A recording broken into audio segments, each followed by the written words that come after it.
Hey guys, I'm Prodigy from Airsoft Hero and Airsoft Team Kilo23. Today we'll be going over a gun from one of my favorite airsoft companies, ICS. This is the review of the ICS Sig 551. Now just as you pick this up out of the box, you can tell it's a really well-built gun. Right now it's going for $260 on AirsoftHero.com. You can check it out there. They'll always have great deals on guns, you know that for a fact. The gun weighs about 6-7 pounds. It's pretty light considering. It's got a full aluminum body, so that kind of makes the gun a little lighter. The rifle body itself actually has a matte gray finish, and the rest of it has a matte black, as you can see. The handguard is pretty nicely textured. The stock doesn't have a lot of texture, but it feels good. The pistol grip itself is something that is very nice on this gun. It's got some texture. It feels really nice when you hold it in your hand. So, let's get to the actual review of the gun, check out everything it comes with, and go over every little aspect and detail that is awesome on this gun. When you open the box, you can see the gun is going to be nicely packaged. It's not going to get damaged during shipping. The gun will include a high-capacity magazine, a barrel cap, an 8.4 volt stick-type battery with a mini Tamiya connector, and a standard wall charger with a mini Tamiya connector. Now the stock itself is actually pretty robust. It doesn't really wobble too much. It does have a rubber back to it with some ribs, so it locks onto your shoulder pretty nicely when you shoulder it. The stock can be folded. You simply press the button on the left side of the stock, swivel it over, and you may have to smack it into place to get it to click, but it will lock into place. There's no wobble whatsoever once it's folded. The stock does have a small sling loop, so you can mount the sling on the stock if you really want to. The pistol grip does have texture like I stated earlier, and it fits really nicely onto the hand. The trigger guard can swivel left or right, so if you have gloves on or you just have really fat fingers, you can move it around and you can position it the way you want it. The selector switch is actually really stiff. Clicks very nicely into place, so you know exactly when you're on safe, semi, or full auto. Right now the gun is in safe. Click it once to semi, click it again to full auto. The rear basket sight has markings all over it, so you know exactly when you're in which position. I personally am going to leave it in the open position, that way I'm just able to line up my targets a little faster.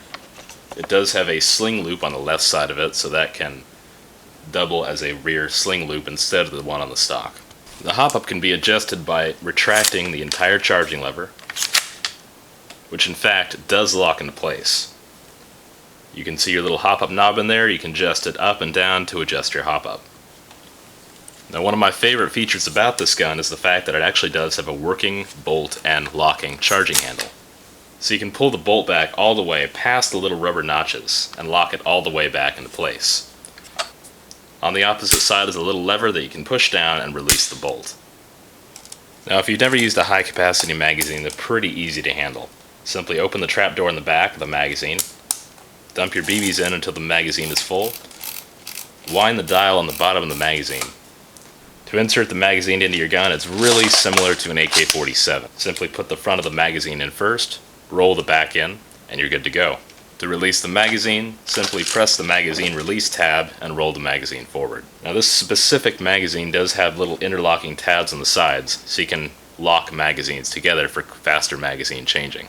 Accessing the battery compartment may look a little tricky, but after you get the hang of it, it's pretty easy. Simply pop the front receiver pin out, pull the lower section of the handguard toward the stock, and then remove the upper section of the handguard. Now you have access to the battery compartment. The gun is going to take a stick-type battery with a mini Tamiya connector. Once you have the battery fitted, you can reverse the procedure to get the battery case closed. The handguard itself does have 3 rails on it, one on the left, one on the right, and one on the bottom. They are all plastic. The front side assembly is a really nice aspect of the gun too. It does have a flip down, flip up little sight for close range and long range shooting with a little white dot. On the left side of the front sight is another sling loop, so you can hook your sling right there. Now, ICS used to make all metal flashlighters with just small painted orange tips on them. Now they've started doing their orange plastic flashlighters. These still work all the same, they look okay, but they're plastic and they're orange. They're not the greatest thing in the world, but they get the job done. Now guys, best to leave these on there for law enforcement purposes. The ICS Sig 551 with .25 gram rounds was shooting about 310 to 320 FPS. The rate of fire on the stock battery was about 11 to 13 rounds per second.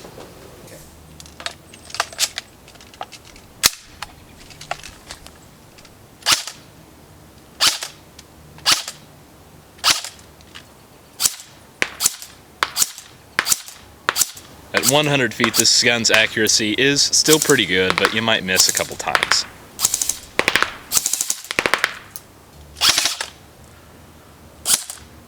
Finally, at 150 feet, the gun's accuracy really starts to die down. So I'd say the optimal accuracy for this gun is about 100 to 120 feet.